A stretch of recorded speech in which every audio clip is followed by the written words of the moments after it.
শ্রমিকেরা এখন ভাত খাচ্ছে, দেখেন মুরগিদের কি অত্যাচার। এই অত্যাচারের জন্য ভাত খাওয়া খুব অসম্ভব হয়ে যাচ্ছে। মুরগিটা খুব জ্বালাতে বা এত জ্বলা এটা ভাত দিন পেট এক থাল ভাত দিচ্ছে তাও হচ্ছে না। ভাত জীবনে খাই মুরগি। এটা মুরগিগুলোর দৃশ্য দেখেন কীরকম খাঁকা খাঁকা করছে। দেখেন আমাদের শ্রমিকেরা এখন ভাত খাচ্ছে, আমাদের মুরগিতে ভাত খাচ্ছে। দেখেন তো পাঙ্গাসের মাথা, মুরগি পাঙ্গাসের মাথা নিয়েছে। দেখেন যাই ভাতে আসো। আমাদের ব্যারিক ভাইয়ের ভাত খাওয়া হয়েছে, উনি এখন রেস্ট নিচ্ছে। হ্যাঁ দাও, তুমি তো মুরগি পালো না? মুরগি পালি তো।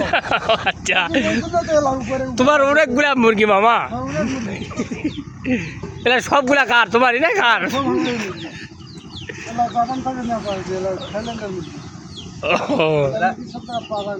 মুরগির দাম 580 টাকা। মুরগির গোস্ত কিন্তু সে লাগে। তাহলে আমার ওই আকাশ ভাইয়ের বেড়াক নাহলে মেসুদ ভাই ডাক দাও। ওরা নিবে না বা ওর টাকা নাই। ও মুরগি কিনতে গেলে মাত্র তাহলে 2-3 লাখ টাকা লাগবে, অত টাকা ক্যাশ নাই। আচ্ছা, তাহলে আপনারা ভাত খান। আমার জামরুল মামা ভাত খাচ্ছে, উনি একটু সবার পরে আসলো জমি রোপণ করে, উনি খুব ব্যস্ত বর্তমানে। বেগুন ঘাটি, হ্যাঁ বেগুন ঘাটি দেখতে পাচ্ছেন। হ্যাঁ আর এই কানুস মাছ, হ্যাঁ খুব সুস্বাদু মাছ কানুস মাছ।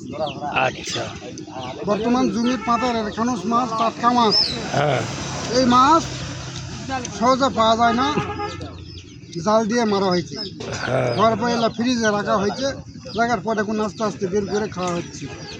এটার নাম কানুস মাছ ও বেগুন ঘাটি। 100 টাকা কেজি বেগুন। ওরে বাবা, তাও তো চুলকানি। চুলকানি তো সবার লয়। আচ্ছা ঠিক আছে, ধন্যবাদ আপনাদের সকলকে।